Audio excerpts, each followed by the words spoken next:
News Radio KMAN weather. Right now in Manhattan, 65 degrees with partly cloudy skies. Wind out of the southwest at around 6 miles per hour. Tonight, clear and a low around 35 as we head to tomorrow. Sunny with a high near 66, basically a carbon copy of today's forecast. Tomorrow night, increasing clouds and a low around 42. Heading to Thursday, mostly sunny and a high near 69. Heating up a little bit more on Friday, sunny with a high near 75. The game is next on News Radio KMAN. Weather on News Radio KMAN is brought to you by Sunset Zoo. Come see Santa and walk the Luminary Trail November 29th and 30th. For tickets and times, visit sunsetzoo.com. The following is an exclusive presentation of News Radio KMAN, your home for K-State athletics. It's game time. This is The Game on News Radio KMAN.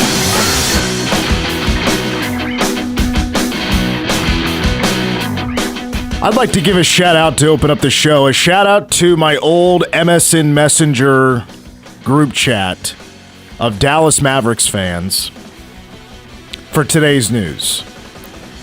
Because old Nico Harrison is out the door, folks. The man in the wee hours of the morning on February 2nd trading Luka Doncic, 25-year-old homegrown, 5-time first-team All-NBA selection. Got to an NBA Finals, was traded to the Lakers, and since that day, I'm sure those homies that I haven't talked to in 20 years are having a good day. It's a step in the right direction for the Dallas Mavericks. It's a champagne day. Champagne day, is that what the kids are saying? I don't know. These days, a champagne day? All I know is there are being corks? Opened as we speak in the DFW area, bottles of champagne. No, I'm not going to lie. My paying attention to the NBA kind of stops at the whole Luka Doncic trade because that was interesting. I know who he is, and I knew what that meant for Mavericks fans to see their superstar just go for what was it? A couple of draft picks. It was Anthony Davis. Anthony Davis. That's right. A couple of first rounders. I think there was a couple other players in the mix. Oh, Max Christie? Is that one of them? That was one that Dallas got. I believe Maxi Kleba went to L.A., who is one of Luka's good friends. So kind of just throwing him there for Luka's sake, I think. Was this a good trade? How's this turned out so far? No, it's been a terrible trade. Okay. And, the one thing that Nico said was defense wins championships, and that's definitely true. The only problem is the Mavericks currently have one of the worst offenses in the NBA, and that's led to not a good start for this young season. Yeah, I remember the if you were to pull up that sound of what the messenger that sound the messenger would make, that will ring a bell. And I remember when I got my hands on the internet, I was kind of a Dallas Mavericks fan at the time because I was an NBA fan for like 2 or 3 years. Dirk this, Steve Nash that, Jason Terry, Michael Finley back in those days when the Mavericks were a lot of fun. Before they won the NBA title, before they played, like Shaq and the Heat and Dwayne Wade in that NBA Finals is when I was a Mavericks fan. And I found a Mavericks group chat. There's like a whole bunch of people in there just talking Mavericks. And I would try to keep up, and I couldn't keep up because I was just 12 or 13 years old and didn't know what I was talking about. Barely knew what a basketball was. Welcome to the game. Mitch Fortner alongside Cole Dutchendorf. We're with you for a couple of hours today. Jason Mansfield, we'll catch up with the K-State volleyball coach here later on in this first hour, plus Jabroni of the week. The next college football playoff poll is coming out today with BYU losing to Texas Tech. Where do the Cougars fall? Does Utah still stay within the top 13? Texas Tech, how much of a climb will they make? Could they make it to 6, 5? I doubt they'll make 4. But could they make it? Could they jump a spot or two after their win over an undefeated BYU team? Plus, exactly just how much of a, quote, lock is Texas Tech? We're not just talking about the college football playoff. Hosting a game, potentially making the top 4, winning a game or two in the college football playoff. I'm here to tell you, I think they're a lock for the playoff right now. things can change rather easily, honestly, for Texas Tech. We'll talk all about that, plus scenarios for the Big 12, getting more than one team in, coming up at 5:10. Mitch in Vegas is today. Couple of reasons why.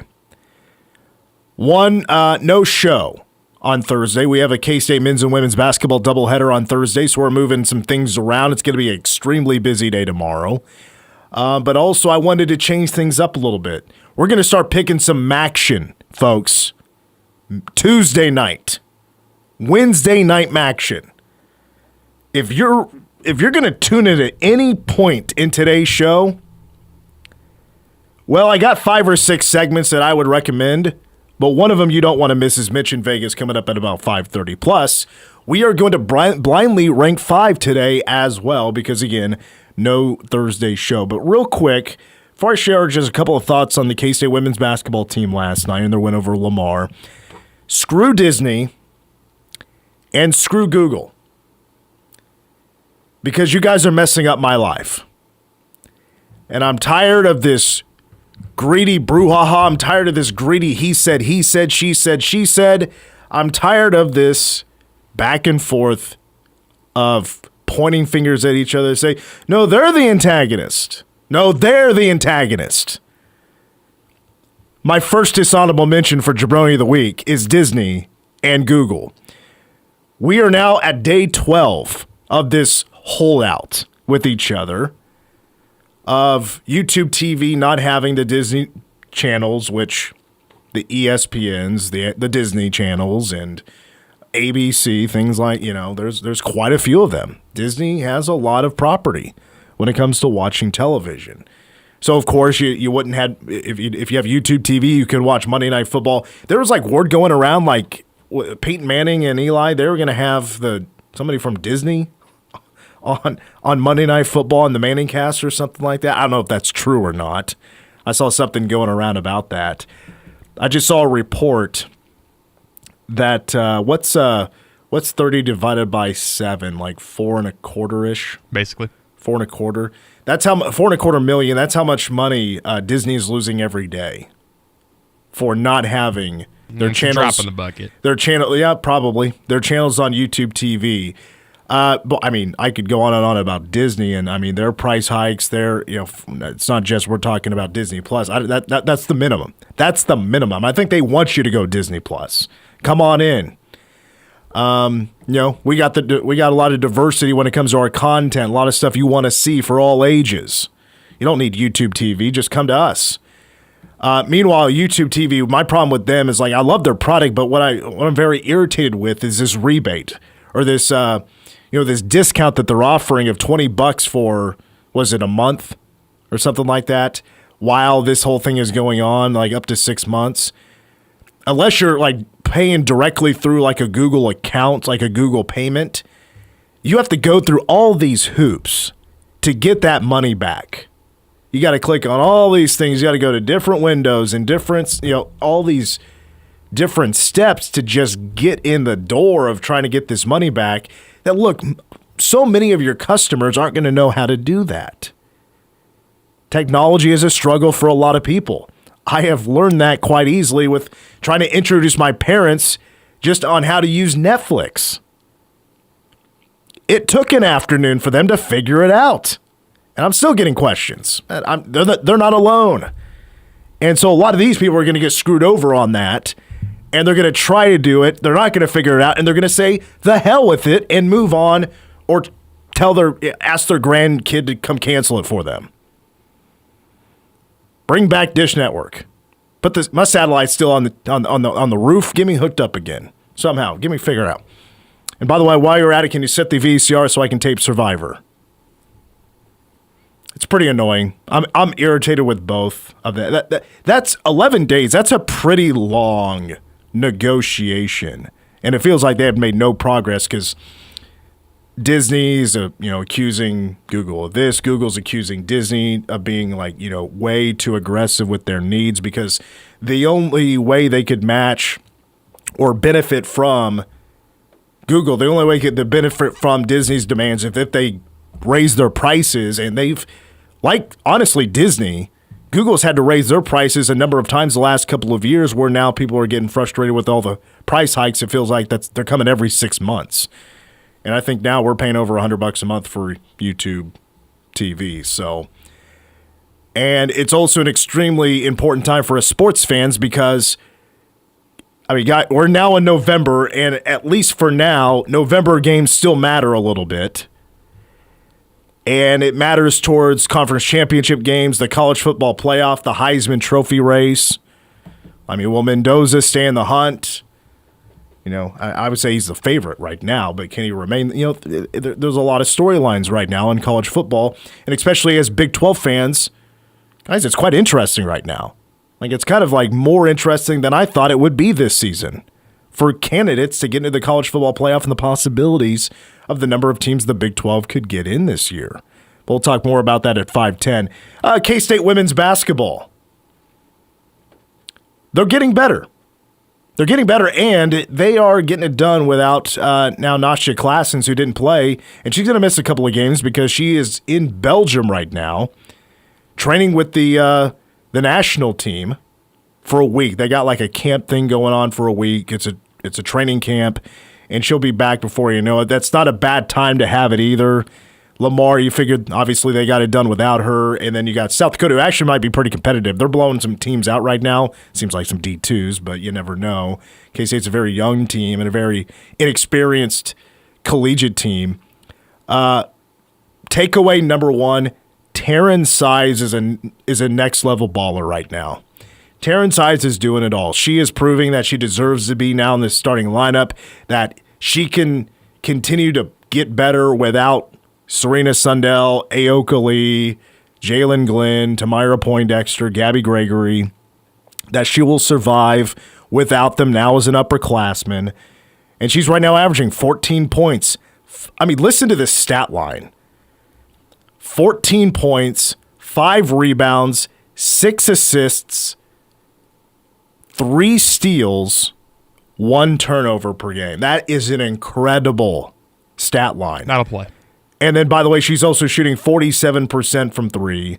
She's 100% from the free throw line, 52% from the field. Isela Arenas has been, she's also averaging about 14 points a game. She's kind of doing it like quietly sometimes. It's not like what we saw in game number 1. She knocked down like 2 or 3 threes in a row. Now her buckets are more scattered. To me, the standout, though, on last night was Jordan Spicer. Because what's not happening for her right now is how she was billed, how she was advertised as a quote-unquote sharpshooter. Well, so far for Jordan Spicer, the 5-star recruit, she's 3 of 21 from 3. Not a great clip so far. The freshman made 1 last night. It was a deep 3. Quick trigger, full of confidence. I think what has impressed me across the board for this team so far is the ability to get to the hoop one-on-one. Not a lot of head screens, so K-State was able to get around a screen and drive to the hoop. Jordan Spicer, a lot of heads-up plays last night, a block shot, rebounding. She had her first career double-double. But she's not alone, where this team is just a little bit more, I would say, athletic. Pretty solid on the bounce. Pretty solid on ball control. Pretty solid at finishing at the hoop. I will say I feel like this team is a little bit better than I expected out of the gate. 3 players averaging double figures, but I think this team has depth. I mean, all the freshmen look really good. Some players are having some ups and downs. I thought Gina Garcia wasn't too bad last night, but she just didn't have, I guess, just the standout moments that she had at SMU. But as Jeff Mitty said it, and I will echo because I noticed it as well, when KSU was trying to turn things around in the second quarter, I mean, there was a ton of fouling. It was so annoying. A couple of those refs are known for just the calling everything, any sort of contact. K-State was picking up a whole bunch of fouls, and it was Taryn and Gina that really sparked everybody in the second quarter. And Gina was doing a great job of finding open shooters. So I'm pleased so far. This is a 3-0 team that I thought would be 3-0. They're just a little bit more gutsy than I thought. They're just a smarter team than I thought. they would be. And maybe I should have expected this a little bit with their pedigree, their backgrounds, and what they could be. I think they're just like, they're one step ahead. They're not great. I wouldn't call them a great team right now, but they're probably a step or two ahead that I thought they would be at this point of the season. They've looked really good, and I think maybe the biggest positive that I've seen is they just look very cohesive. And for a team that is extremely young, a team that just doesn't have a ton of experience playing college basketball, that's what's been the most impressive to me. There's been a couple of standouts. You mentioned Gina Garcia. She only finished with 7 points yesterday, but just looked in control of the game pretty much at all times. One other note that I'm impressed with, that they're only averaging 12 turnovers a game. 12 turnovers, and I think they had just 5 last night. I mean, for an inexperienced team, I mean, 2/3 of this group have never played college basketball before, the season opener against Omaha. 12 turnovers a game in a team, not shooting great from three right now. That will probably come. But just taking care of the basketball and giving yourself an opportunity to score, that's a pretty big step that I didn't think they would be at this point in time. But they do also have leadership, and that's pretty key as well. It's pretty clear that Taryn Sides can be a leader, maybe not the vocal leader, but the lead by example leader. Gina Garcia, I think, is a leader, and when she comes back, like Anasia Classens can also be a leader for this team. And if she's playing as what we expect her to be, at least from what I expect her to be, she could be K-State's best player. Going back to, I feel like I said this after the first game of the season against Omaha for K-State as well, where again Spicer didn't have the best shooting night. I just continue to be impressed with her mentality of, I'm just going to keep firing. And she even said it after the game, like, eventually the shot will fall. And the coaching staff continues to implore her to continue to fire. And I know another 1 for 8 night, but she also was 4 of 5 inside the 3-point line. She was getting to the rim pretty easily. A couple of nice dribble moves that allowed her to create some space down low. The one shot that she missed as a 2-pointer was immediately rebounded because of the fact that she had generated so much penetration down low. The defense collapsed, and then I believe it was Brandy Harrod who was there on the backside to get the putback in the second chance point. So I think there's a lot of positives for this team. I agree with you. I think they're ahead of schedule a little bit. They look really good. There's still going to be plenty of growing pains. You kind of saw that yesterday in the first quarter where the defense wasn't the best in the world. I mean, that was Lamar shooting 50% from the field. So I think they're going to continue to grow on that end of the floor, but I think they look really good offensively, and they're getting great looks. And I think going back to even the SMU game, I think the amount of confidence that they probably got from coming out of there with a win instead of what would have been a pretty disappointing performance with the loss. And don't get me wrong, there were still plenty of things to improve upon from that game. I think them getting that win for Gina to make the shot that she did gives them a ton of confidence moving forward, and that'll be something to watch as we continue through the non-conference. They'll continue to get better, and right now they're in a portion of their non-conference where they should win games. The more challenging non-conference games are still a couple of weeks out. For the K-State men, I mean, certainly the bigger challenges start on Thursday. There's going to be a men's and women's doubleheader on Thursday, and the women will play first. It's a 4 o'clock tip-off against South Dakota. We'll have pregame coverage starting at 3:30 here on K-Man. The K-State men will have tip-off at 8 o'clock against Day Ames and the Cal Bears, with a pregame on K-Rock starting at 7. We'll join in progress after the K-State women. Actually, might be able to, since it'll get over it. Let's see, do my math real quick. Actually, it's not a JIP. I think it's just a easy transition from broadcast to broadcast. So anyway, we'll have both broadcasts right here on KMAN. Let's take a timeout. Let's catch up with K-State volleyball coach Jason Mansfield in a moment. The NCAA tournament selection show is today. Would the team get in? And all Big 12 performers. Does K-State have multiple on this team? I think they do. We'll catch up with Jason Mansfield after a timeout as you're listening to the game. I started the Maine Frisbee Golf Club at Cornell. The game. This is madness. News Radio KMAN. Caregiving can be incredibly demanding, and it's easy to feel overwhelmed. Let Leonardville Nursing Home provide you and your loved one with Senior Day services, available Monday through Friday from 9 to 5 with prior arrangements. Run your errands, go to work or appointments while we provide compassionate care for your senior. Our trained, caring staff provides nutritious meals, social activities, and a safe, supporting environment. Contact Leonardville Nursing Home for Senior Day services, an invaluable solution for both caregivers and seniors. When severe weather rolls in, every second counts, and we're here to keep you ahead of the storm. Count on us for the latest alerts, live updates, and real-time tracking to help protect you, your family, and your property. From heavy rain and damaging winds to hail and dangerous storms, we'll guide you through the changing conditions and keep you informed when it matters most. Powered by Candlewood Veterinary Clinic, Manhattan Wrecker, Hummel Tree Service, Tallgrass Windows, and Ozone Roofing. I'm Dan Patrick, and this is Above the Noise. When the season began, the Packers looked like they had everything you need to contend for a Super Bowl. Sturdy offensive line, reliable run game, a deep group of pass receivers, a defense loaded with playmakers, and a proven head coach and quarterback. And for the most part, it still is, except for where it matters most. After Monday night's disappointing home loss to the Eagles, the Packers are now 5-3-1, and the pattern is clear. The offense disappears. Green Bay has scored just 13, 16, and 7 points in those 3 losses. Not what you expect from a quarterback making $220 million. Love was supposed to be the steady hand that tied this talented roster together.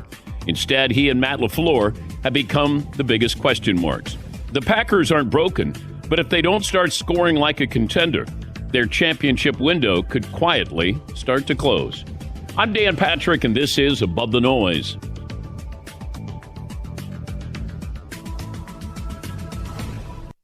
Every time I turn around, my friends at Pure Talk give me one more reason to feel good about switching.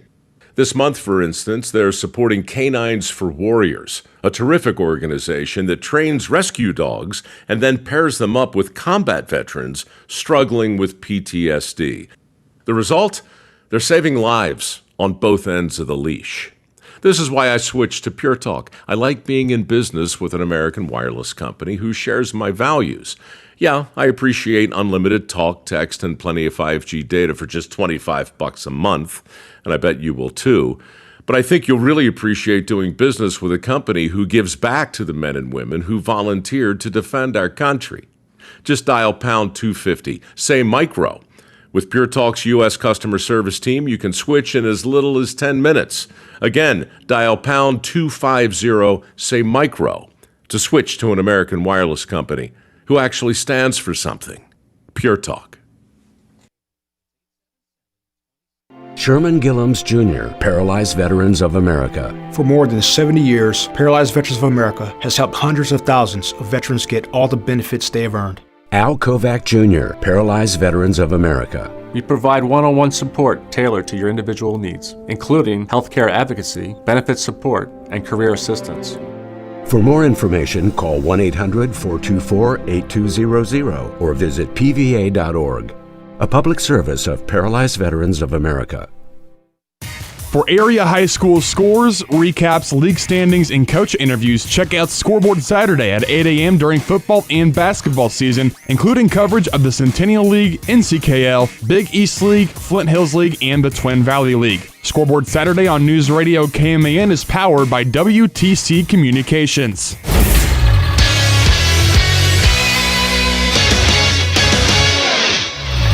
I'm Cole Betchendorf with the Game Sports Update brought to you by Bottle Cap Sports Bar.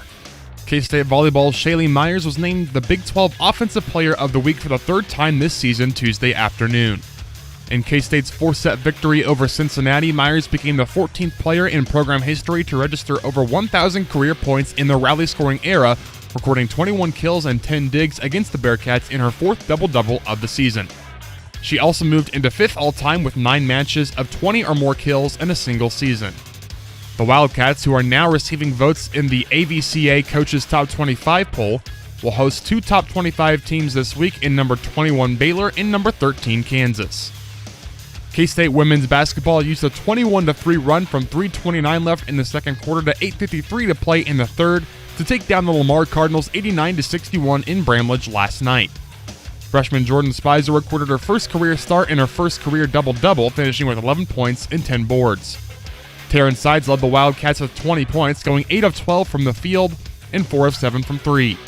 Sides also added 5 assists and 4 steals.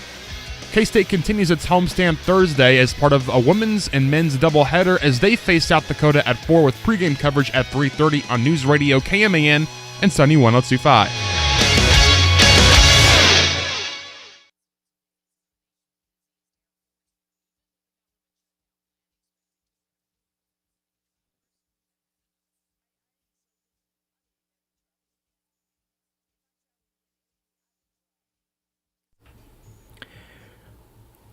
Back on the game, I'm Mitch Fortner with Cole Dutchendorf. A big shout out to our sponsor, Bottle Cap Sports Bar. Tonight they got Singo, and it's going to be the musicals is the theme tonight. That starts at 7 o'clock. It's bingo, but with music. And it looks like about an hour ago, Bottle Caps announced that they got live music Saturday night starting at 8 o'clock. Cassette 88 is the band. They've played there before, and that is going to be this Saturday. It's an 80s throwback cover band. So I'm all in on that. So that's going to start at 8 o'clock. They're going to play for 3 hours at Bottle Cap Sports Bar this Saturday night. Plus, of course, Taco Tuesday. Bottle Caps, babe. Go get them. Or you can also get that $6 famous patty melt that I always like to get. All right, we're back. Jabroni of the Week still to come here in hour number 1. Still to go to hour number 2.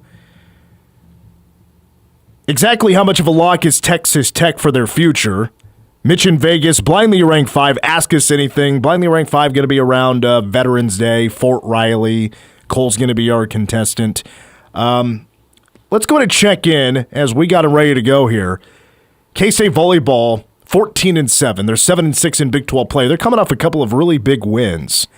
As the other day they beat Cincinnati in Morgan Family Arena 3-1. Cincinnati, a bubble team. K-State now against number 20 Colorado. That was back on Saturday. They now have 3 wins over top 25 teams. That was a straight set sweep over the Colorado Buffaloes on Saturday. And now they get ready for Baylor, who's number 21, tomorrow night. And then on Saturday, 1 o'clock, the second matchup of the Sunflower Showdown against number 13 KU. We're now joined by the head coach of K-State Volleyball, Jason Mansfield. And coach, just mentioned some of that on your schedule. But even before that, you had a bunch of games in a row on the road. So it's got to feel good to be now at home, and you're still continuing to win big games that go very well on your resume. Yeah, I mean, we had that stretch where we're on the road for 3 straight weeks and 5 matches on the road. So, a lot of really good teams within that stretch, and then just happy to be home. And so, yeah, starting with Cincinnati and then obviously Colorado and the teams you got, coming up, it's a tough stretch, but it feels good to be home. It feels good to be in front of our crowd and play good volleyball and get some people healthy as well. Yeah, Cincinnati, you beat them 3-1 back on Thursday night. Then Saturday, I mean, the Morgan Family Arena was sold out. It was rocking, and number 20 was in town. And you beat number 20 Colorado in straight sets. What have you liked about your team's play, especially in those last 2 games, coming home and, like you said, playing really solid volleyball? Yeah, I mean, Cincinnati is a really good team, new coach. We battled with them at their place about a month ago and beat them in 5. So we knew it was going to be a tough match, and didn't have Elia Clinton back. So we thought Avery Stone stepped in and did a phenomenal job. And they had their outside was their top outside was out for a couple matches, and she happened to be available in that match. So we knew it was going to be a tough match, and again, just proud of the girls. For battling and Avery just stepping in, in that spot and doing great. And then, yeah, I mean, Colorado is a great team. They've won a lot of close matches this season. They lost to KU a couple of days before us, and they have a lot of tough matches kind of, the last part of their season here. But I just thought we carried it, through, similar to what we did on Thursday night, but we got an eye back and kind of had all of our starters in there. We played 21 matches this season. We've only had our starters for 9 of them. So it was, wonderful to have her back. And I think that she just adds so much personality to our team. And she's just a dominant player when she's playing that way. As we talk here, Coach, the news came out from the Big 12 just a few moments ago that Shaylee Myers has collected her third Big 12 Offensive Player of the Week nod, and I feel like it's almost every matchup I'm reading about her collecting a new milestone for her career. And, recently this past weekend, she became the 28th player in program history to achieve 1,000 career points. And right now, she's second in the Big 12 in kills this year. Her kills, her average per set is almost 5 this season. She is certainly having an all Big 12 type of season, but before the season started, could you picture this kind of season happening for her this year? Yeah, I could. She's been exceptional, pretty much every single, preseason in practice, and really where it starts is last January and the work that she put in with Ava, and their connection and how it just continued to grow, and we decided to set it a little bit lower and faster, and she's really kind of excelled. But yeah, I think what we saw in the spring was an elite outside hitter that was gaining confidence and obviously a lot of skill and physicality, and then she carried it into fall camp, and then the way she started the season, it was pretty special, and yeah, she's had some bumps like any other outside that has to play against a lot of good defenses, but she's continued to stay with it, and again, her and Ava's connection is really special, and I think her physicality has caught up with her skill, and I think the two of them together are really dangerous, and just want her to play with confidence and play free. As you mentioned there, do you think anybody else who really stands out to you? Do you feel like they're having all Big 12 type of seasons? Yeah, a lot of people. I think Ava LeGrand is the best setter in the Big 12. She makes us go. Shaylee Myers obviously is having a great season, and Nia Clinton is having a great season. Both of them are top 10 in kills and in points. There's no other outside duo that's doing that. Simone Sims is playing really well and top 2 or 3 in the conference in digs per set. So she's one of the best liberos, in the conference. And then Jordan Williams is putting up some impressive numbers both offensively and from a blocking standpoint. So yeah, I love all of our players. So, but I think that those 5 are really doing a lot of great things for us and making it really challenging for other teams. But we're a team, and we kind of pride ourselves on everybody doing what they're capable of doing to help us be great. Coach, I remember we talked a couple of years ago. We discussed in postseason after your first year of you didn't make the NCAA tournament, and RPI was a major factor, and scheduling was a major factor. It was the same bump in the road baseball ran into, I believe, that previous spring of had a great season. You should be in the tournament, but the RPI standing isn't the most favorable, so you're left out. And now, as a fan, I can't help but notice when you guys are doing so well this year, and especially from this past week, you jumped 10 spots in the RPI. You're number 31. I don't know if you talk about it with your team, but I'm sure you guys are watching a little bit on where that stands. But right now, how do you feel about your chances of making the NCAA tournament?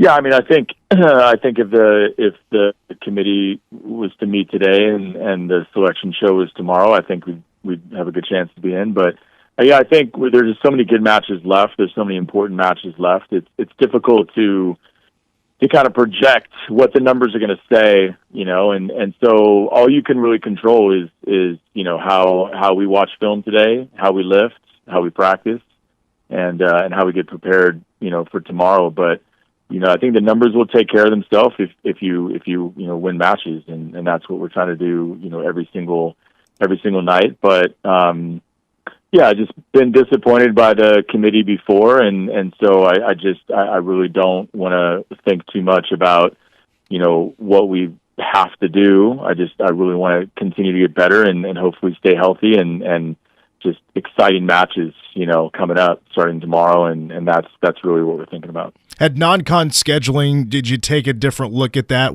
after a couple of years ago and what the committee told you? Because, this year, definitely an interesting non-conference that you guys did pretty well in. So has there been moving forward a different approach to that? For sure. I think after that first year of us not making it, there was some feedback that we didn't schedule tough enough. And so I went a little above and beyond what I think we should have done, and we had some injuries in the preseason as well. But we lost way too many matches in non-con, and then all of a sudden you're in the Big 12 and you have to win a ton of matches to even be 500. So I think this year, we balanced out, who's available to come here. We wanted to start the season at home. I think that was the principle that we kind of went with, where 2 years ago we started on the road. So, who can come play us, and we were pretty selective in that space. And then when we travel, where are we traveling to? But we didn't play 3 matches in any weekend. We just played 2, and we try to keep it similar to what it's like in conference. We're not going to play 3 matches in a week in the Big 12. So we stuck with the shorter, smaller schedule of just playing 8, non-conference matches to try to have that rhythm of 2 matches in a week. But yeah, you're at the mercy of the transfer portal, how teams are going to be. Whether they're going to do well in conference, whether they're going to stay healthy, it's just it's all tough to guess at, right? So you just try to play, the teams you think are going to be pretty good, and you got to win those matches, and then you're their biggest fan as the season goes on. Before we talk about this weekend, Coach, and what you have coming up this week, including Baylor on Wednesday, I got to ask you about a TikTok that was brought to my attention. I believe it was Colorado players that were talking about on a TikTok. They were talking about Morgan Family Arena and how K-State has the best arena in the Big 12. Just hearing that from players from another team talking about how K-State has the best digs to play in, how does that make you feel? It obviously feels very good. It's the first time Colorado's been here, so it's awesome that they feel that way about the arena. I mean, it's so beautiful, and we certainly don't take it for granted. I mean, I certainly don't when I walk into the office every day and walk through the arena. It's I pinch myself and I know how grateful I am. But yeah, I think the girls, they know how lucky they have it, and certainly when the crowd is the way that it was, against Colorado, it's a special place to play. But yeah, I've said this for a couple of years now. I mean, I think it's the best, volleyball only arena in the country, and it's a great size, and it has everything that you need, and it's a special place. And so for other teams to come here and say that, which a lot of the coaches have the last couple of years, it definitely confirms your thoughts about it. But I think we know how well we have it. I'm just curious, from all the places you've been all over the country to play volleyball matches, but at Morgan Family Arena, the court is it's just kind of a normal, it's almost like a basketball floor, but there's a thin mat that's laid over it as the actual court for volleyball. Do many other teams in the country have that? Yeah, they do. It's definitely started to be a big trend at pretty much every school. The TerraFlex is the name of the flooring, and it's really, really forgiving on the girls' joints, and it's a lot easier to dive on. There's no foreburns that happen from it, so it's a really unique surface that is easier on the body to kind of jump on and to dive on, and so there's all kinds of different floors, different colors, different color schemes and patterns and stuff around the country, but yeah, I think when we got it 3 years ago, I think we were probably one of maybe 10% of schools that had it, and now I think it's probably up to 30 or 40%. Coach Mansfield from KSU Volleyball, our guest. All right, Coach, to wrap up, I want to get your thoughts, your preview on the 2 matches still to play this week in Morgan Family Arena. Top 25 matchups, revenge games, number 21 Baylor tomorrow, and number 13 Kansas on Saturday at 1 o'clock. These are 2 big matchups that you've played these 2 teams already this year, but especially with Baylor, just what are your thoughts on playing these 2 teams for the second time this year?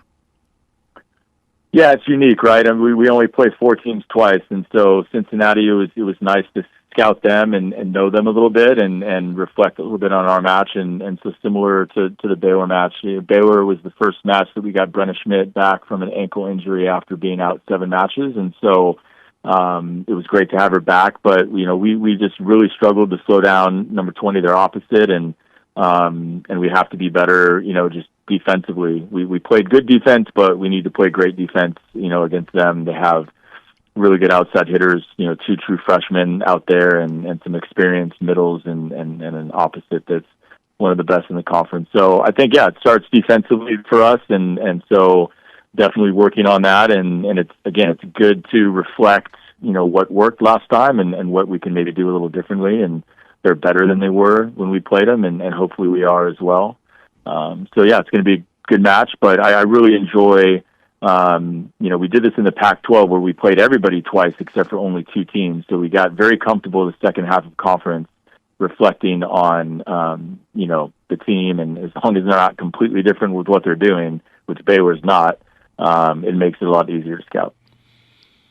Country Cats Night on Wednesday against Baylor. Sunflower Showdown Saturday, 1 o'clock against KU. And Coach, really appreciate your time. Good luck this weekend, and thank you so much. We'll talk to you soon. Thanks, Mitch. Appreciate it. Take care. K-State volleyball coach Jason Mansfield joining us here on the game. He'll get to catch up with him about once every month and a half. And because of that interview we just had, we've been given 2 tickets to give away. 2 tickets to tomorrow night's matchup. If you want to go, and you can come to the radio station and pick up the tickets for tomorrow night's matchup, 6:30 against Baylor, how about you text Jason to 785-537-1350. Again, if you want to go to the volleyball matchup tomorrow, take you and a friend, text Jason to 785-537-1350, and we will pull for a winner once we wrap up Jabroni of the Week. Jabroni of the Week after these words. Your home for K-State sports. Soft liner, caught by Day, and lightning strikes twice. Slack does a flip on the mound, and folks, the Cats, for the second time in school history, are going to the Super Regionals. This is The Game on News Radio KMAN. Whether it's game day or a night out with great live music, Bottle Cap Sports Bar delivers the atmosphere you're looking for. It's Manhattan's go-to spot for catching every Wildcats or Chiefs game and enjoying live music that plays the songs you actually know. Come early for a good seat, great music, and cold drinks served up right.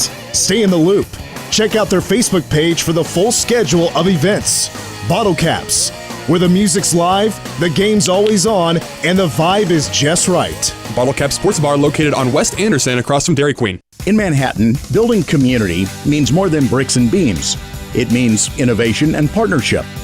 At McCown Gordon Construction, we deliver feature-focused solutions to projects that shape our region.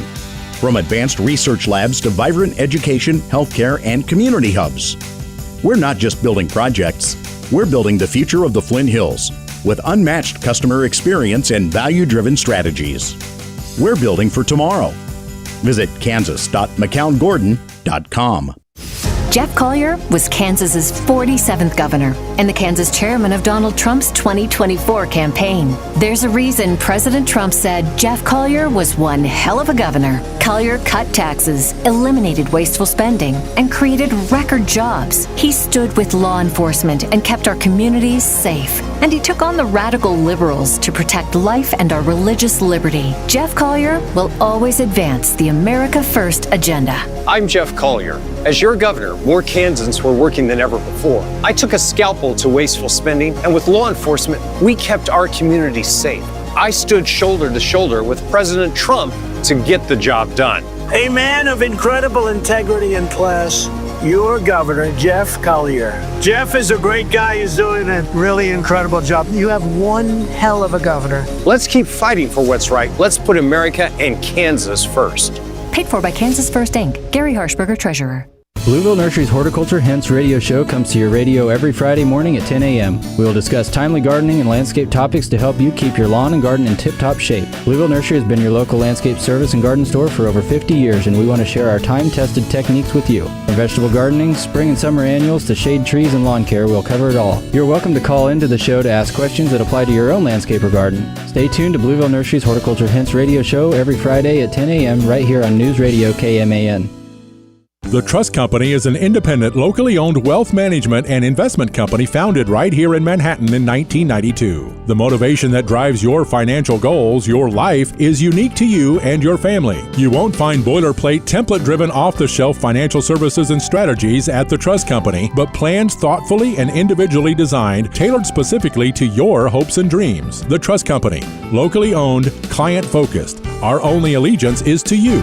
Visit thetrustco.com. The Ramsey Show. Completely laser focusing is the number one key to becoming debt-free. Everybody tries to do about 6 things at once. I'm going to put money in my kids' college. I'm going to put money in my retirement. I'm going to put money extra on the house. I'm going to use credit card points. And that's what most Americans do. It is not a math problem as much as it is an emotional decision and this incredible focus. Life and money advice. The Ramsey Show, weekdays from 10 to 1 on News Radio KMAN. News Radio KMAN. Weather. Right now in Manhattan, 65 degrees with partly cloudy skies, wind out of the south at just 3 miles per hour. Tonight, clear and a low around 35 as we look ahead to tomorrow. A pretty similar forecast to today, sunny with a high near 66 with little to no wind.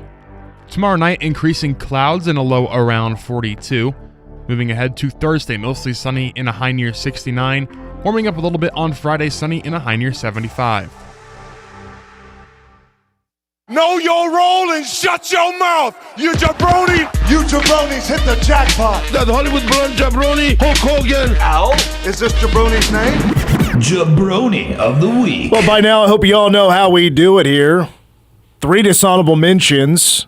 Those I consider to be the official Jabroni of the Week until I actually give you the Jabroni of the Week to cap it all off. Now, earlier in the show, I did give you my first dishonorable mention. That's the spat between Disney and Google. It is, Disney versus YouTube TV on the rights to, air ABC, the Disney channels, the ESPNs, everything Disney owns on YouTube TV, and that continues now in day number 12. My next dishonorable mention, I'm going to go with Louisiana Tech, and this is possibly somebody K-State sees in a bowl game. Louisiana Tech running back Clay Tavenin. I don't know if that's how you say it or not, but that's my best guess. So, anyway, Louisiana Tech was taking on the University of Delaware. And, Delaware, new team to the FBS this year, will not be bowl eligible because of the dumb NCAA rules.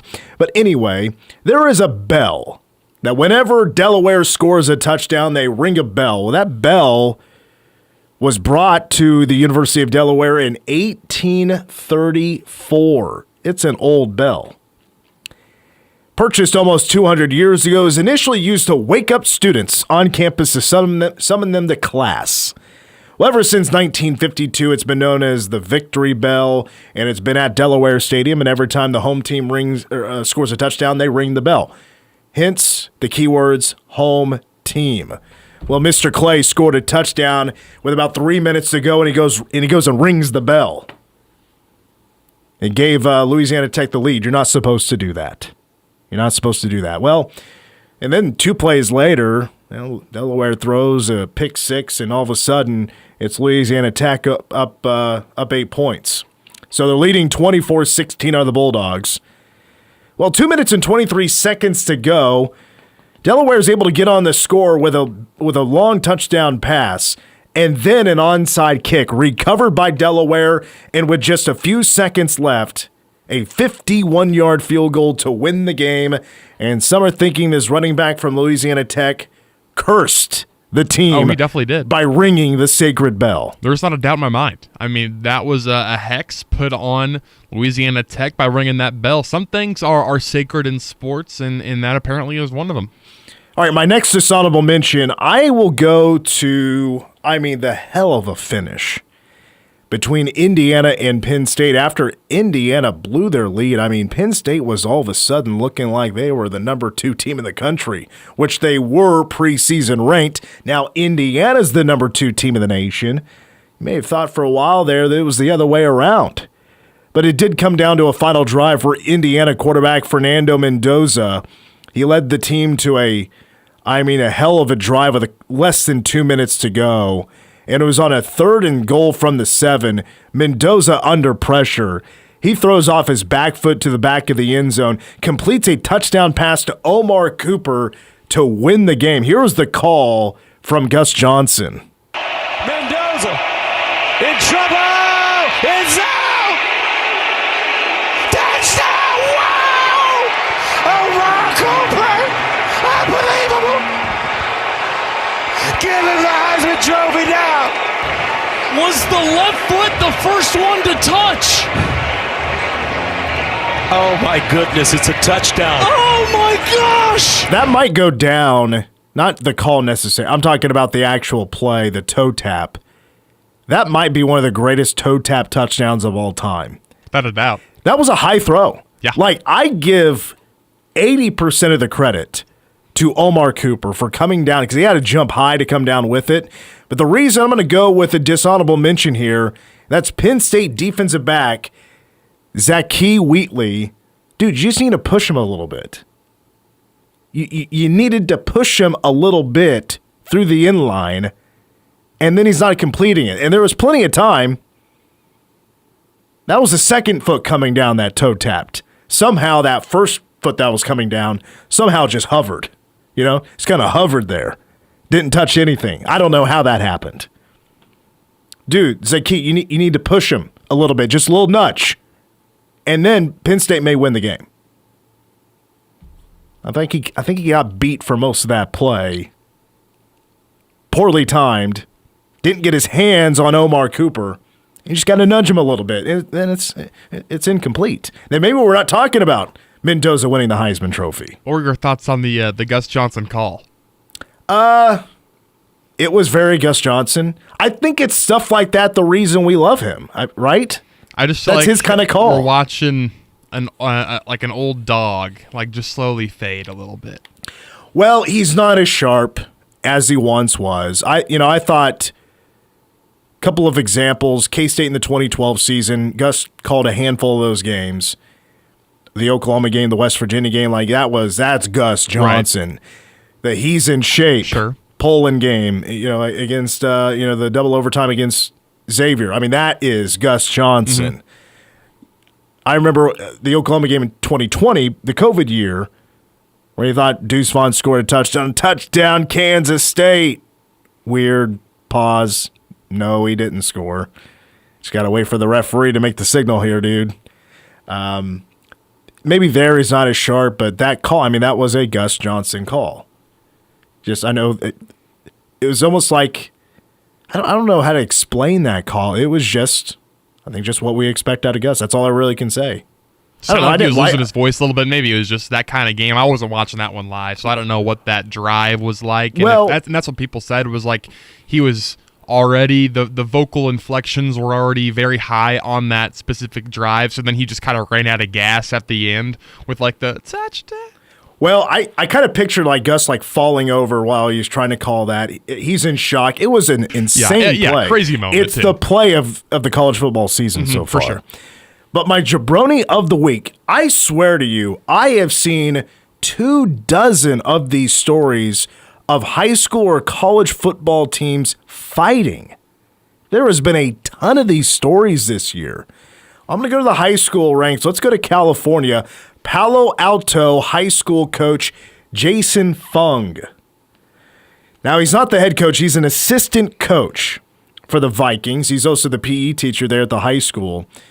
He is also the father of the quarterback there at Palo Alto, Justin Fung.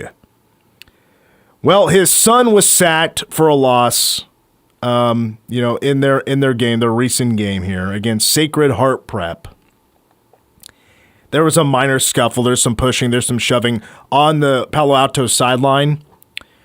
Well, Jason Fung didn't like that some dudes were getting to his son's face. So he attempted to swat away the ball from a player from Sacred Heart Prep, a defender, out of his hands. But he tried multiple times and he couldn't knock the ball loose. And then one of the players that was also talking trash. Remember, Jason Fung is a teacher. He's a coach. He tries to double leg tackle one of the players, and take him to the ground, but he fails to take him to the ground. The player just kind of like stays on his feet, trying to get him away, trying to walk away, and there was no tackle to be made. So not only do you have a teacher, a coach, that's trying to punch the ball out like he's like he's Jacob Rodriguez, trying to punch the ball out of a high school kid's hands, and then he's trying to tackle one of the players, and he fails to do both of them. My God, that is a home run, grand slam, walk it off, Jabroni of the week. And by the way, he's on leave without pay with an ongoing investigation. Yeah, there was like 14 strikes in that whole altercation. Like none of those would have flown, and then he did it all back to back to back. Just can't be doing that, brother. You couldn't double leg the guy that was just standing up, not with no leverage. That's generational aura loss too. I mean, not only does he embarrass him professionally, he embarrasses himself with no football skills whatsoever. All right, we got to wrap it up with hour number 1. Hour number 2 coming up next. College football playoff talk. Is Texas Tech truly a lock? Mitch in Vegas, blindly ranked 5, all coming up next. Hour 2 of the game. Number you have reached. Tweet the game, KMAN, or call 537-1350 and get in touch with the show. This is The Game on News Radio KMAN. Manhattan Broadcasting is keeping it local. Dollars spent locally today help build a better community for tomorrow. WTC Fiber Internet is on its way to all of Manhattan. Sign your home or business up today at WTCKS.com. No contracts, no data caps, or overage fees. Fast, local, reliable. WTC Fiber Internet. Sign up today at WTCKS.com. It's time for spring cleanup. Find what you need in the brands you love at Midwest Ace Hardware. Make yard cleanup easy with Ego or Stihl trimmers and blowers. Fertilize and seed your lawn with Scotts. And enjoy cookouts all summer long with Traeger, Blackstone, Weber, or Big Green Egg. Ace is the place with the helpful hardware folks. For a once-in-a-lifetime experience, engagement ring shopping simply can't be duplicated on a computer screen. At Fifely Jewelers, you'll be pleasantly surprised by our pricing compared to buying online, and we offer financing. Plus, you'll have peace of mind by shopping locally with Fifely Jewelers. Manhattan Broadcasting is keeping it local. Find more great local businesses plus special deals and offers when you keep it local on our website. Can you help me access my work computer now that I'm working from home? We can do that. Is it possible for you to troubleshoot my computer without me coming into your store? We can do that. I'm getting messages that my password's been compromised by hackers. We can. And that I have malware installed. I don't even go to the mall. We can do all of that. Fox Business Systems business level support. We can do that. Call 776-1452 or stop by 531 Fort Riley Boulevard. WeBuildSolutions.com. American Family Insurance. Rob Wild here from Wild & Associates. I get it. Running a small business isn't easy. We're a small business too, so we know how much time, effort, and heart goes into what you do. That's why we take the time to guide you through your coverage and make sure your business is protected from the unexpected. Call us today, your local insurance team that truly understands small business. This is Rob Wild, agency owner, Wild & Associates, LLC. American Family Mutual Insurance Company, SI, and its operating companies, American Family Life Insurance Company, 6000 American Parkway, Madison, Wisconsin. I'm PJ Glasser, host of Send It In, here to help you beat the books with the BetMGM Network. The Browns host the Ravens on Sunday as 8-point underdogs in Cleveland. Browns haven't given up more than 17 points in their 3 home games this year. Also, this is the 3rd straight road game for Baltimore, and they haven't swept the Browns since 2020. Cleveland always plays the Ravens tough at least one game every year, and I'm expecting this game to be close. Give me Browns +8. I'm PJ Glasser, host of Send It In on the BetMGM Network. Bet smarter and beat the books. Download the BetMGM app today, and please gamble responsibly. Hey, I'm Mike Slater. My dad passed away at the age of 63. It's out of nowhere. Had a stroke. Super hard, obviously, for the whole family, but my dad had life insurance. This is why I have life insurance for my family, for my wife and 4 kids. And the best place to get life insurance is ethos.com because you can do it in 10 minutes. And there's no medical exam and no blood test, just a few health questions. Get life insurance in 10 minutes so your family is protected. Ethos, ETHOS, ethos.com/play. Manhattan's first for news, sports, weather, and talk. Since 1950, this is News Radio KMAN, Manhattan. CBS News Brief. 6% of flights were canceled today at some of the nation's busiest airports, even with the government shutdown plan expected to win approval. Many travelers have had enough. I will never travel again. If I travel again, I will drive. Because I don't trust any airports. I don't trust any of this stuff anymore. I have totally lost faith in whatever it is, the system. Transportation Secretary Sean Duffy said today the flights are being canceled because of near incursions on runways, loss of separation in the air, and pilots complaining about poor communication with air traffic controllers. House Speaker Mike Johnson has called members back to vote on the package to win the shutdown. CBS's Caitlin Huey-Burns. Lawmakers are making their way back today. They are expected to start voting on this tomorrow. But many could also face delays returning to Washington because of the flight issues. Stocks finished mixed. CBS News Brief. I'm Cammie McCoy.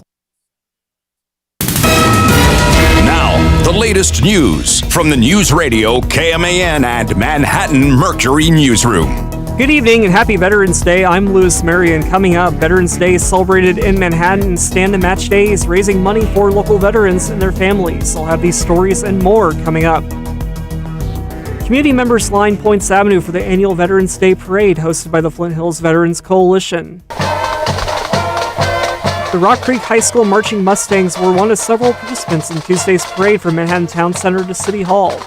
Following the parade, the annual ceremony of honor was held at Peace Memorial Auditorium with the theme Guardians of Our Nation, highlighting the role of Reserve and National Guard members. Chief Warrant Officer 5, retired Hector Vasquez, thanked veterans for their service. Veterans Day is more than a date on a calendar. It's a solemn promise to remember, never to forget the blood, sweat, and tears, the sacrifices these veterans and the veterans in the past that are no longer with us that made our country great. Manhattan Catholic School student Cole Porter also spoke about how he and other young people can show patriotism in their community. One of the ways that I show patriotism and support is through smaller things, like keeping my city clean and helping out with events in my community. I could volunteer to help with concessions at a basketball game. I could also do things for holidays, like helping to run a fireworks stand around July 4th. Porter was the winner in the local VFW's annual Patriots Pen Essay Contest. Look for a story and photos at themercury.com. The Armed Forces Community Foundation is hosting Stand to Match Day in conjunction with Veterans Day. Executive Director Christine Benny says it's a way for individuals and organizations to contribute to the military community. We were able to secure a $100,000 matching grant from the Patterson Family Foundation. So we have $100,000 to give out. It's a one-to-one match. So the more money that is donated, the more money that we have matching dollars to even give more to those organizations. As of this afternoon, over $50,000 has been raised for 31 local organizations supporting military families in the Flint Hills. To donate, visit standtomatchday.com. A Junction City couple died Monday in a crash on Interstate 70 in Wabunsee County. The Kansas Highway Patrol says the crash happened around 11:30 a.m. in the eastbound lanes near mile marker 330, just east of the McFarland Road exit. Authorities say a Jeep Liberty driven by 63-year-old Cheryl Martin drifted into the median, struck a culvert, and rolled. A semi-truck driven by 53-year-old Robert Arnold of Hayes was entering the interstate from an entrance ramp when it struck the Jeep. Martin and a passenger, 65-year-old Perry Martin, died at the scene. According to the crash report, Perry Martin was not wearing a seatbelt. The Manhattan Fire Department was called out overnight to a fire alarm at K-State's Weber Hall, according to a post on the department's Facebook page. Crews were called out just after 5 a.m. to 1424 Claflin Road, arriving to smoke observed in the structure. No injuries were reported. The cause of the smoke was found to be a malfunction with the meat smoker. Most Raleigh County departments are on pace with their 2025 budgets, but sharply higher jail, medical, and housing costs will require the county to shift about $300,000 into the Raleigh County Police Department fund before the end of the year.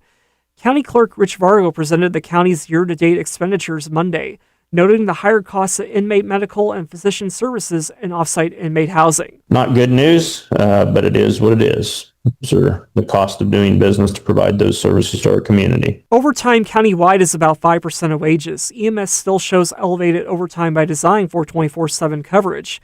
though Vargo said it's lower than previous years. Of course, we are going into the storm season, and that's what can severely impact it with solid waste and public works, but we do have more overtime budgeted in those departments as well. Budget amendments are expected later this month. And finally, tonight, a Leawood man was sentenced Monday at Raleigh County District Court to 5 years and 4 months in the Kansas Department of Corrections for 2 counts of aggravated battery. Dylan Zeller, 19, pleaded no contest to 2 counts of aggravated battery.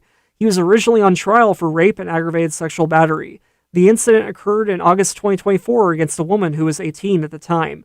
Zeller's 2 32-month sentences will run consecutively. He will also serve a concurrent probation sentence of 3 years. With your 5 p.m. news, I'm Louis Marion. Your weather forecasts and hour 2 of the game are up next. News is powered by Central National Bank with locations at the Walmart Supercenter and at College and Claflin. Central National Bank, member FDIC. News Radio, KMAN, weather. Right now in Manhattan, 60 degrees with partly cloudy skies and wind out of the west at just around 3 miles per hour. Tonight, mostly clear and a low around 35 as we head to tomorrow, sunny with a high near 66, wind out of the east at around 5 miles per hour. Tomorrow night, increasing clouds and a low around 42. Moving ahead to Thursday, mostly cloudy in the morning, gradually becoming sunny, a high near 69, mostly sunny and a high near 75 on Friday. K-Man Daily Weather is presented by Fox Business Systems. How much does downtime cost you and your business? Don't let another second go by. Call Fox Business Systems at 776-1452.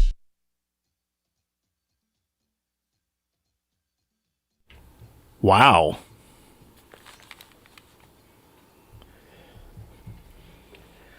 Little Copacabana. Da, da, da. She was a showgirl. Yeah, she really was. And do the cha-cha. Barry Manilow. Turning this up, man. I'm feeling this. 8 till 4.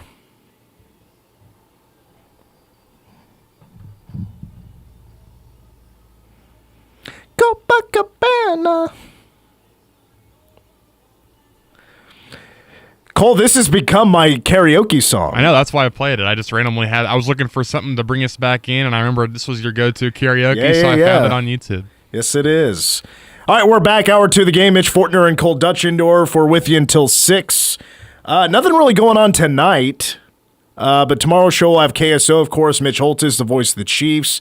We'll have a guest on for Oklahoma State to preview the Cowboys. We'll talk about the matchup, the state of K-State football, all that stuff coming up on tomorrow's show. I wanted to take a look at Texas Tech, the Big 12, the college football playoff today because, man, with the win over BYU, the lovely comments, of course, from Chris Kleiman and others talking about Texas Tech and their defense and how Jacob Rodriguez should be seriously considered for the Heisman Trophy, which I am seriously considering him. I am.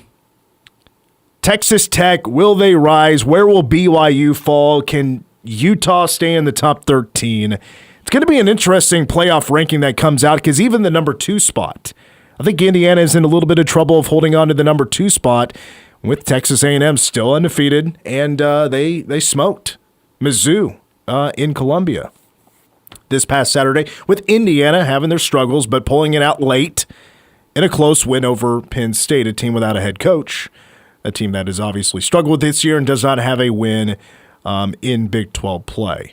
On the Texas Tech front, here's what I will say, because there's multiple layers to what you could call Texas Tech a lock for.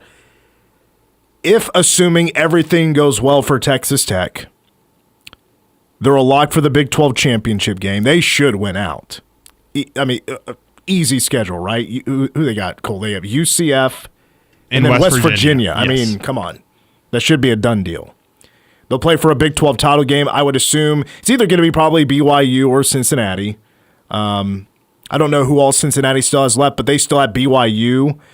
BYU takes care of business there. They're going to go to Arlington. We'll have a rematch between BYU and Texas Tech. They've also got home against Arizona and at TCU for Cincinnati. Okay. So anyway, but just kind of looking at Texas Tech, what I think is a great team. They're probably the best defense in America. They got the best defensive player in America. Offensively is where they fall behind a little bit, but that's kind of where I look at Texas Tech. Do I think they're a lock for the Big 12 championship? Absolutely. Hosting a college football playoff game in the first round? Yeah, I think so. Could they reach a 4 seed in the college football playoff? Where I want to see where they rank, first of all, tonight. Because I think Ole Miss is like kind of in a spot where, and I think Georgia could potentially be in the same spot here, where they're a top 6 seed. They're probably not going to play. I don't think they're going to play for an SEC championship. They're just going to hang tight and they're going to get in. And it's kind of like the same thing for Utah. They're going to try to backdoor their way in without playing for a Big 12 championship. I don't think they're going to get to a top 4 seed.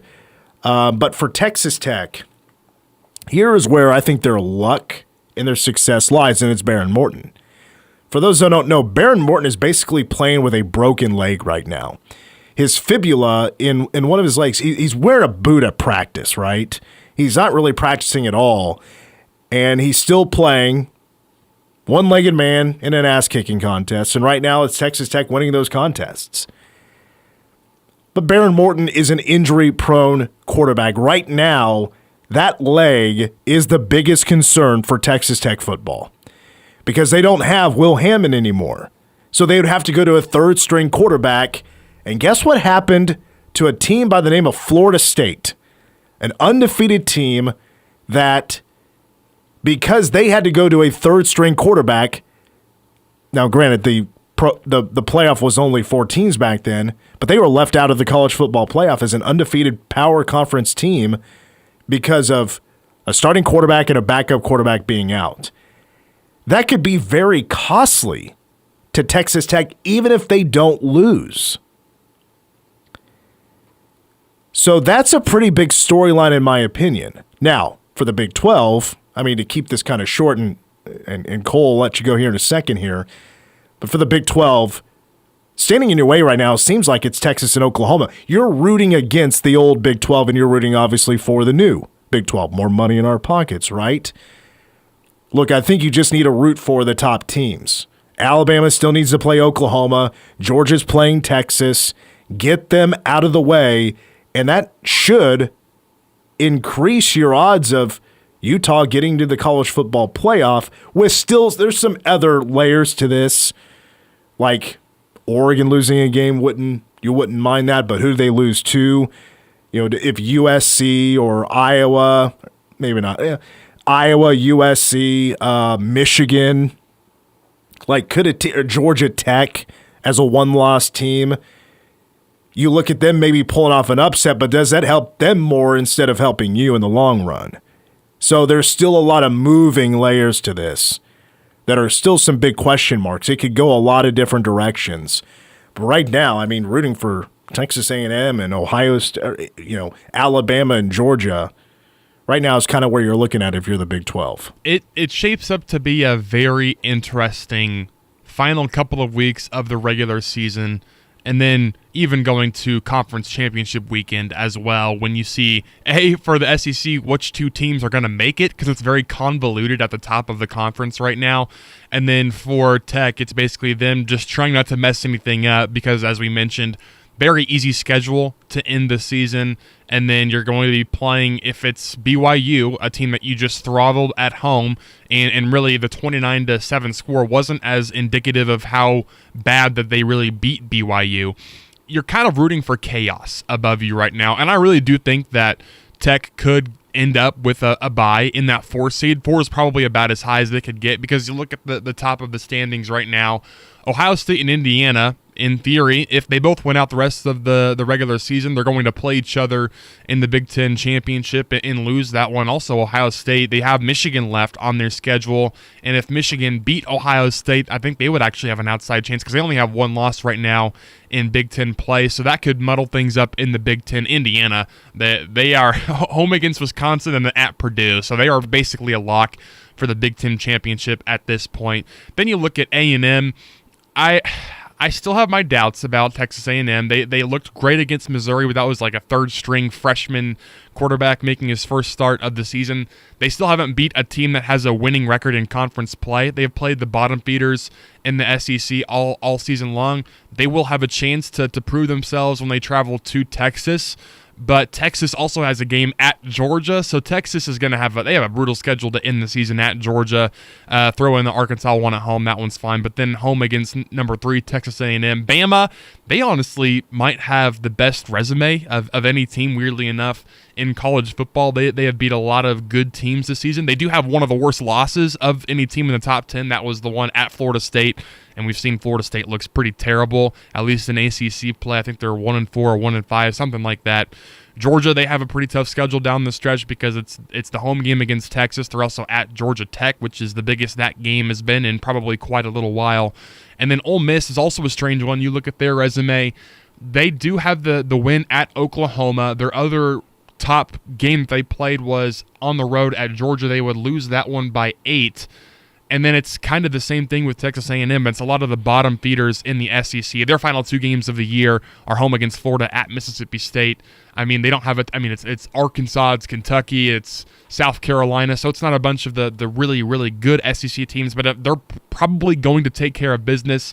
And I don't really see them making the SEC championship, which is probably good for them because they're not probably going to fall. So really, it depends on if there's enough chaos above you, but also, if some things happen below you, you can maybe get in Utah. Utah, I think, still has an outside chance at making the playoff. They just need to take care of business, which would unfortunately include a win over K-State in their final 3 games. But then they need some chaos, as you mentioned, with Texas and OU, and both of those 2 teams have some difficult schedules ahead of them to end the regular season. So I definitely think they have an outside chance at making the 4 seed. I just don't think there's a chance of 3 teams getting in, because I don't think – is BYU going to beat Texas Tech in Arlington? This would be what has to happen. They would need to. You need for BYU to make it with a loss. So let's say BYU wins out and then loses again to Tech in the Big 12 championship. You probably need some things above you to go your way. You need a couple of Texas losses. You need that OU loss at Bama. And then you need the game to look a lot better than it did in Lubbock, because that wasn't the greatest showing for BYU. If they can make that a close loss, then you could look at maybe the Clemson SMU situation from last year, which would be a little bit different because I believe SMU going into that one was actually ranked higher than Clemson and then stayed in just because they made it a game and at the very end of the game and missed, I believe, just a game-tying field goal at the end of regulation. So if you can keep that close in Arlington, they still, I think, would have a chance at least at making it, at being 11-2 with both of your losses to probably a top 6 seed in the CFP. See, the top 10 shouldn't really change that much. Like if teams because BYU's the only team that lost. So the question is, where do they fall?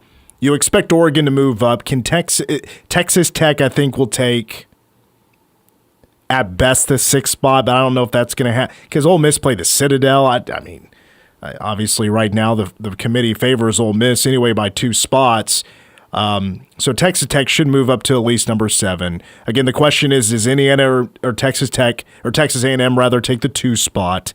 I mean, Texas and Oklahoma, yes, they're 11-12. They'd be the first 2 teams at the tournament. The playoff started last week with the poll coming out on last Tuesday. They'd be the first 2 teams left out. They're kind of hanging on by a thread, and I don't think they're going to make it. They have zero margin for error. They have to win it. Yeah, their schedule is just tough enough that Texas, like you mentioned, has 2 Giants still on their schedule. Oklahoma is going to Alabama this weekend. I don't think Oklahoma gets that done. But more shocking things have happened. And you're going to see a lot of moving around here from 11 to 25. Pitt is playing a big game against Notre Dame this weekend. And, Pitt's still trying to play for that outside shot of the college football playoff. The committee loves Notre Dame. The committee wants Notre Dame in the college football playoff. I don't know if Pitt takes a big enough jump if they were to pull that off because they're playing at home. Notre Dame has lost a couple of games this year. Pitt's lost a couple of games this year. The ACC is just a mess now. Yeah, the ACC is not that good. Yeah. They're not that good. Miami was a problem. Miami losing 2 games as big favorites, that did the ACC no favors. I mean, right now, look looks like whoever the conference champion is going to get into the playoff. And then Virginia was that team that was in the driver's seat, and then they lose to Wake Forest. At home. And they just played themselves out. Mm-hmm. Louisville's going to play Clemson, and now you're kind of rooting for Clemson to tear that up now and make the conference look even weaker. And that's going to be a Friday game, which we're going to pick in Mitch in Vegas here in just a moment. But what I'm getting at here is I do like the Big 12's chances of getting 2 teams in. To get 3 in, a lot would have to go right.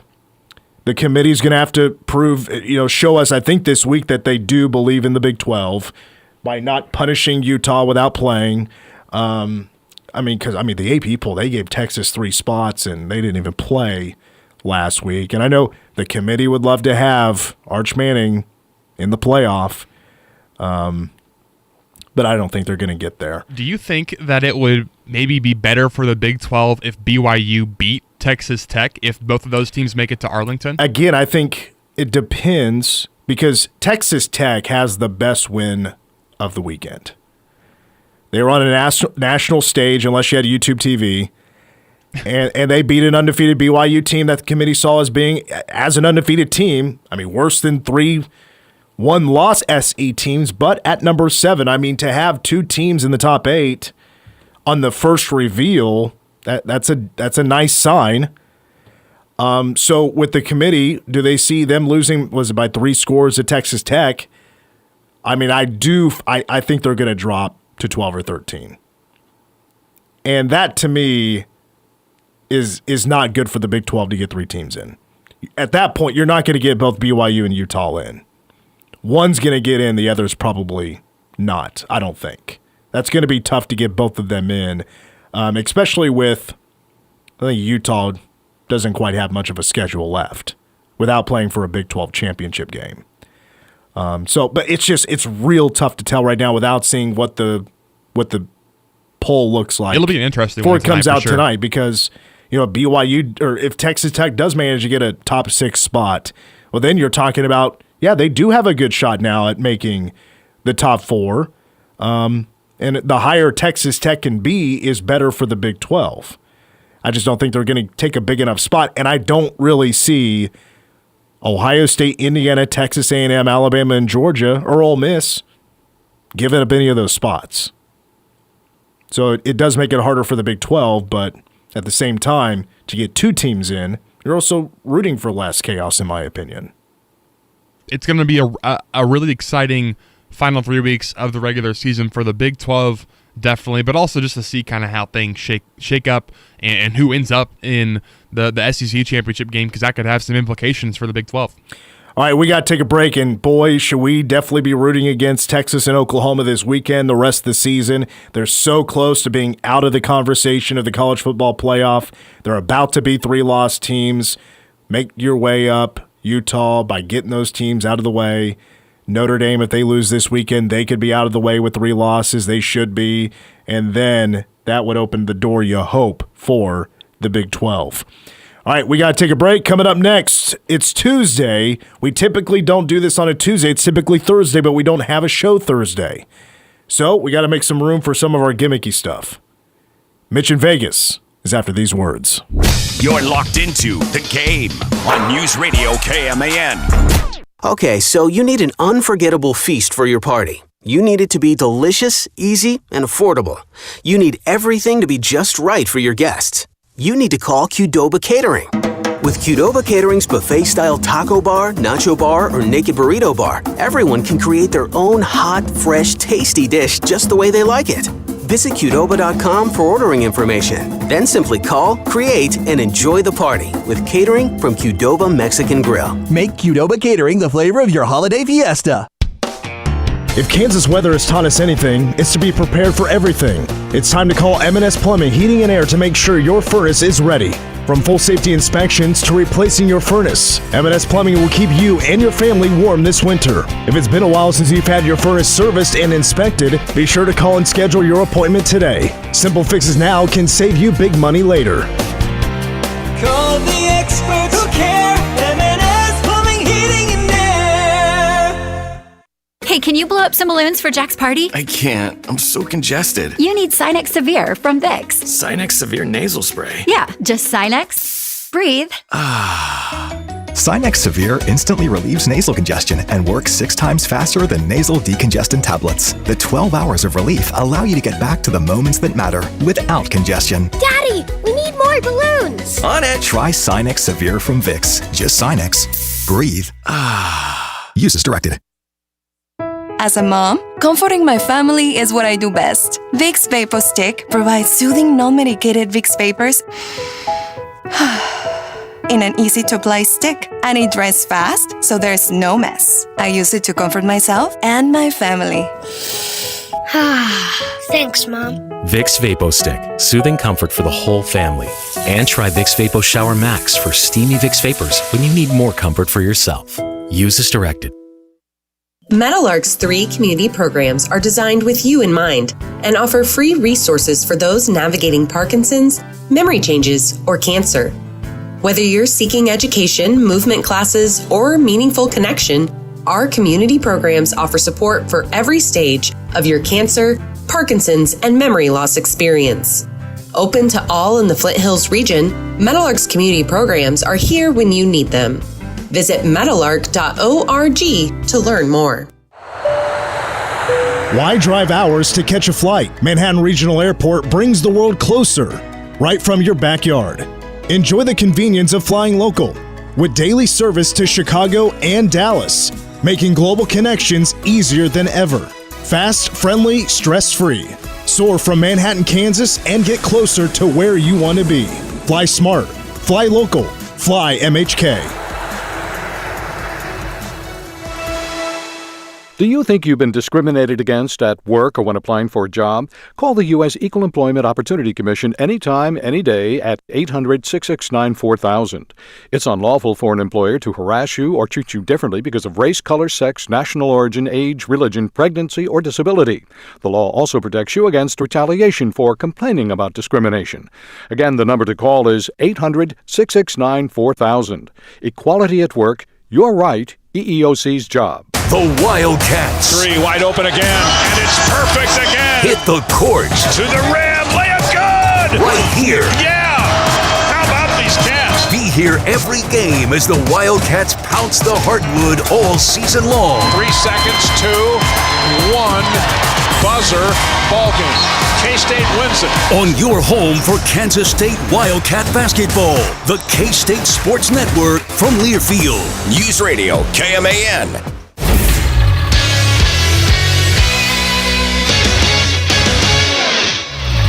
I'm Cole Dutchendorf with the Game Sports Update brought to you by Bottle Cap Sports Bar.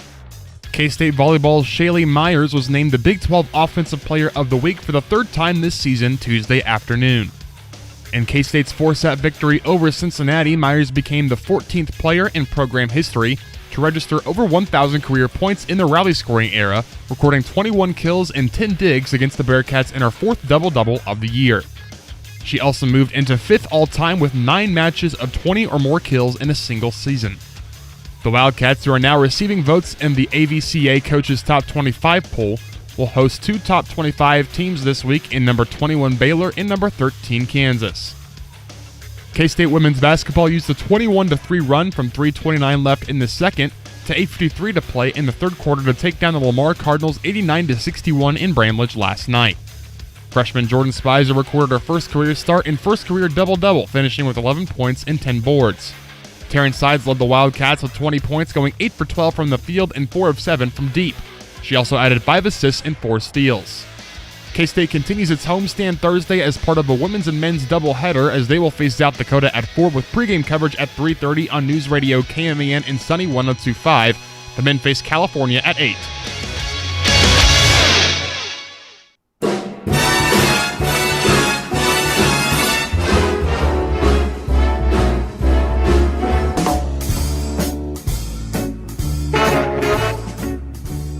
Got a text during the break. Read it to you here in a second as we start Mitch in Vegas on a Tuesday, where you're going to shake it up a little bit, do things a little bit differently this week since we have no show on Thursday, but we got a text. Let's see here. I think it was right before we took a break. From the 701 military? It's in North Dakota area code. Anyway, appreciate you joining us. If the SEC is so good and the ACC is so bad, then why does FSU beat Bama? The SEC gets away with too much, and like you mentioned, FSU was left out of the CFP because of injury to its starting quarterback. But last year, the committee let Georgia in, though they went in with a backup quarterback. The favoritism is frustrating. Well, certainly, the committee wants particular teams in, and if you were to ask me, those on the bubble that the committee would want to get in there, yeah, it's Texas and Oklahoma, I would assume. Notre Dame would be there as well. I don't remember the exact situation for both teams in those two. I do remember in 2023, Florida State was undefeated. At that time, it was still a 4-team playoff, and they were playing for the 4 seed. They actually had their top 2 quarterbacks out. And then, and keep in mind, who got in with Florida State not getting in as an undefeated team? It was Bama. It was Alabama. Mm-hmm. A 2-loss Alabama, which the previous year, people are all up in arms because they thought Alabama should have got into the college football playoff, and instead they played K-State in the Sugar Bowl. I mean, you had Nick Saban on Fox National Television pitching why Alabama. He got his own time on the halftime show as to why Bama should be into the college football playoff. And then for Georgia, so really both teams, because Georgia, they had to go backup quarterback Gunnar Stockton in the SEC championship game, and Florida State, it was the same thing, I believe. Maybe a key difference there was that, because also I think Georgia was a 2-loss team. Georgia was a 2-loss team last year that got a 2 seed, I believe. I have to go double check that. But for Florida State, I think maybe a key part of this was who they were playing for the college football or for the ACC championship game was a team in Louisville who was not a contender whatsoever in kind of a weak conference. So I think maybe the committee looked at it as a weak resume. Again, that was 2 years ago. My memory is terrible. And Georgia beat Texas, right? With a backup quarterback, upset win. And they move into a 2-seed, and again, in an extended playoff. So, yeah, I mean, I hear some of the argument there. I think you're looking at also 2 different playoff formats, 2 different scenarios. Georgia wasn't going to a 3rd-string quarterback. And now look at Gunnar Stockton. He's doing they're a 1-loss Georgia team. They're doing well. Carson Beck. I mean, if you look at it now, Georgia moved on to probably a better quarterback. Carson Beck is an emotional mess. He is a bad leader. He has the worst body language in college football. And he has lost 2 games that Miami shouldn't have lost this year.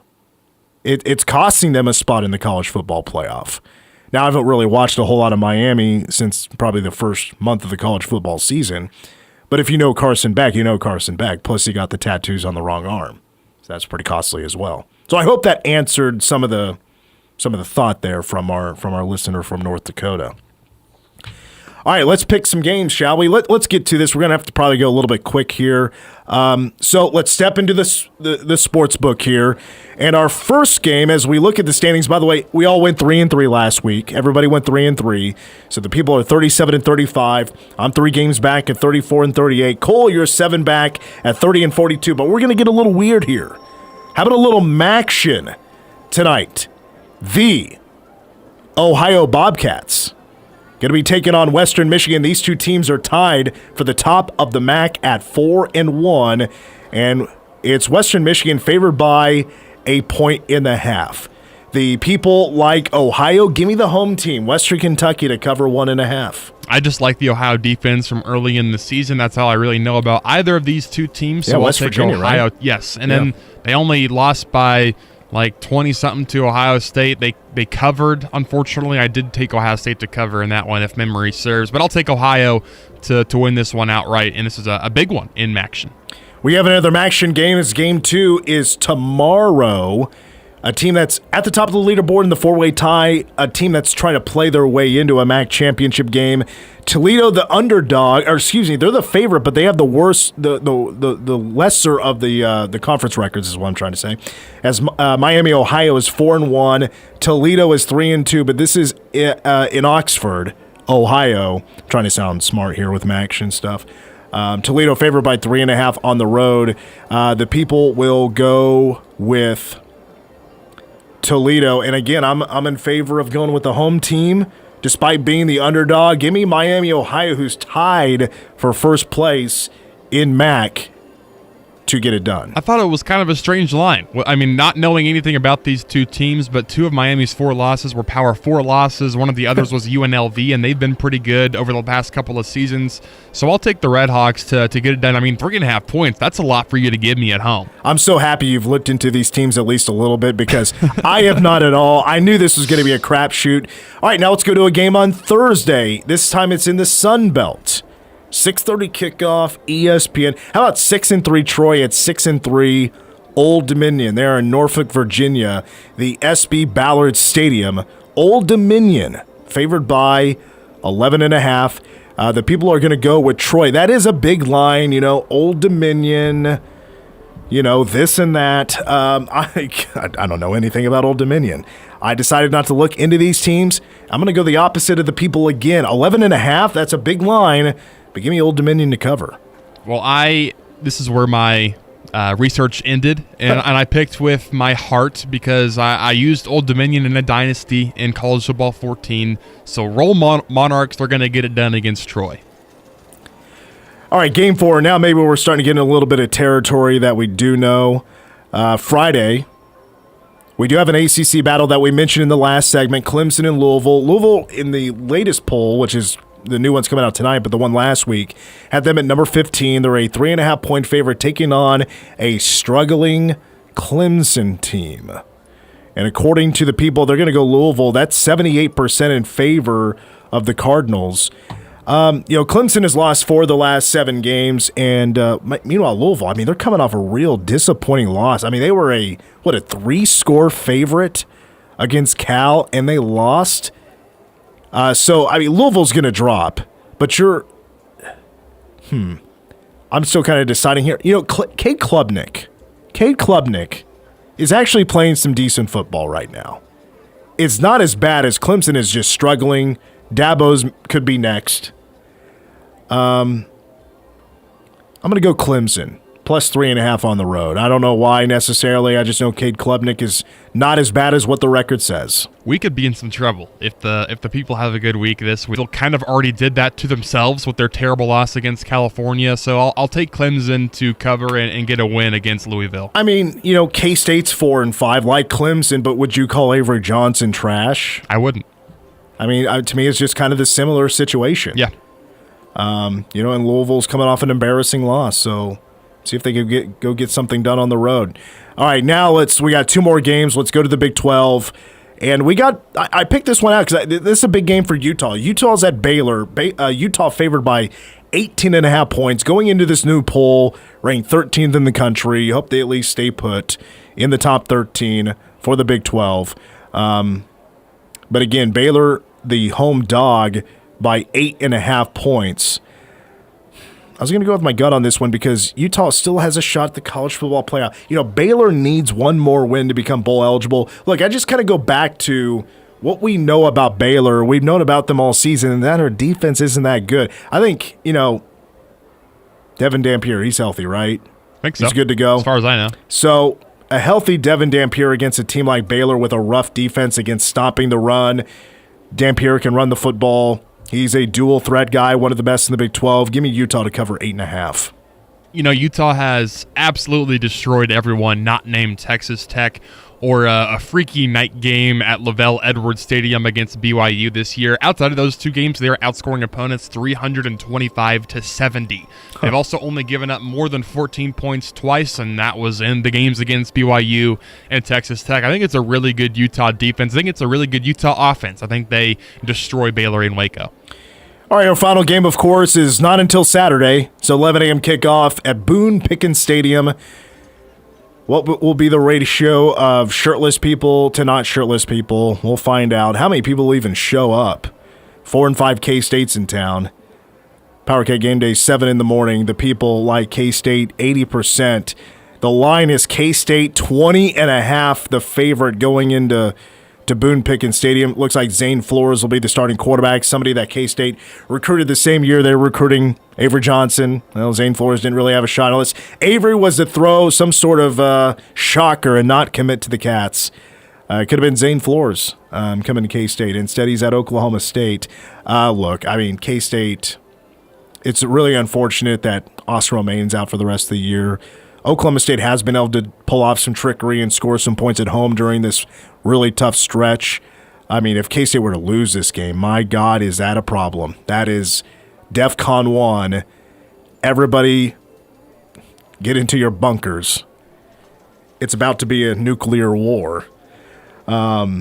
Give me K-State, 20.5. Let's cover it. You know, the Wildcats have been absolutely atrocious against the spread all season long, and I think I've picked with them every single game, but I'm not going to break that trend. I will continue to make the unwise betting decision of going with my heart and maybe not my head, even though I think they probably should cover this one anyway. So I'll take K-State to cover. And that's going to wrap it up for Mitch in Vegas. Thank you, Robert, for the text. He's letting us know that the Northern Lights are tonight. Is that true? After 9 o'clock? North Sky, some Northern Lights? All I know is when they said it was supposed to be so powerful, like earlier this year maybe, I tried to look for them. There was nothing. I felt lied to and embarrassed, honestly. Well, shout out to Robert for texting us. That's fun. I've never looked through it. Well, he hasn't sent us a text since May. Robert, I'm looking forward to seeing you tomorrow. So we tape Robert's World for Power Cat Game Day. All right, we got to take a break. When we come back, we're going to try to squeeze in some Blindly Ranked 5. Ask us anything, all coming up as we wrap up the show next here on News Radio KMAN. Your home for K-State sports. Applewhite back in the pocket. K-State coming after him, hits him as he throws. Picked off. Mark Cimino at the 30. Cimino down the sidelines. 20, 10, 5. Touchdown. Kansas State gets a defensive touchdown on the INT from Mark Cimino. This is The Game on News Radio KMAN. If you've missed the Kim Commando Show, you've missed a lot. Yeah, they forced Claude to unlearn all the information it got from the pirated technology. And it's a $1.5 billion landmark settlement. A reader from the current newsletter sent me a note. He put his name in. He made $6,000. That's crazy. Yeah, not bad for getting a free newsletter. America's digital goddess, Kim Commando. Kim Commando. Saturday mornings at 9 on News Radio KMAN. News Radio KMAN. Weather. Right now in Manhattan, 60 degrees and partly cloudy skies. Wind out of the west at around 3 miles per hour. Tonight, mostly clear in a low around 35. Tomorrow, sunny and a high near 66. Pretty much the exact same forecast as today. Tomorrow night, increasing clouds and a low around 42. Those clouds dissipating as we head into the afternoon on Thursday with sunny skies and a high near 69. Sunny and a high near 75 on Friday.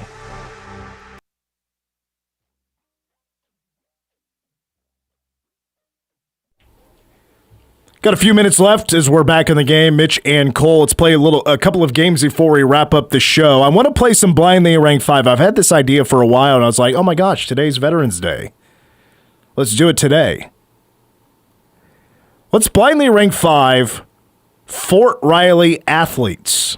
Now, what I mean by that is athletes that were born on Fort Riley were maybe not the best phrase to use, but Army brats,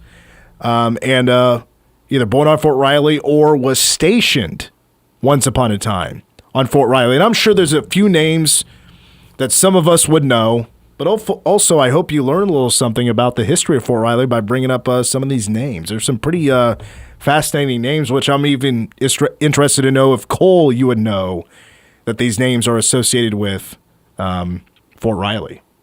We'll find out. I'm not very cultured when it comes to that kind of knowledge, so I don't have high hopes for myself. I'll say that. Well, as Blindly Rank 5 works, you know the category, but you don't know what comes next. You're ranking these one at a time without knowing what comes next.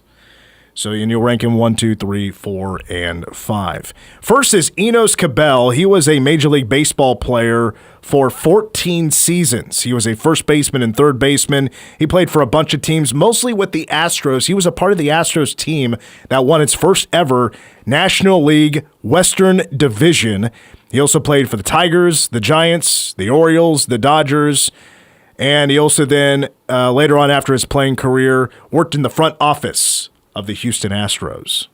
Yeah, I just don't know much about who this guy is as a player. I'm not the biggest history of baseball. I know basically during my lifetime, and that's kind of it. I mean, I know bits and pieces here and there, but I'm going to put that one in the 5.